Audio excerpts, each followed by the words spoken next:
मुख्यमंत्र्यांनी घेतला मराठवाड्यातील पूर परिस्थितीचा आढावा। नागरिकांना आधी सुरक्षित स्थळी स्थलांतर करा। सर्व अधिकाऱ्यांनी सुट्टी असली तर फील्डवर उतरून काम करा। मुख्यमंत्र्यांचे निर्देश। पूरग्रस्तांच्या मदतीसाठी 2000 कोटींचं वाटप सुरू। घरात पाणी शिरलेल्यांना 10,000 देण्यास सुरुवात। अधिकाधिक मदत करण्याची सरकारची मानसिकता। मुख्यमंत्री फडणवीस यांची माहिती।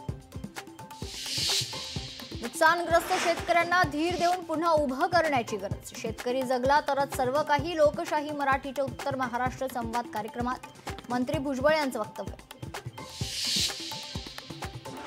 छत्रपती संभाजीनगरमध्ये शेतकऱ्यांची दैना। पिकात पाणी पाहून शेतकऱ्याला कोसळलं रडू। पावसामुळे शेतकऱ्यांचं प्रचंड नुकसान।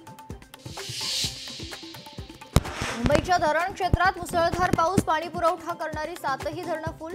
मुंबईतील धरणांमध्ये एकूण 99.86% पाणीसाठा।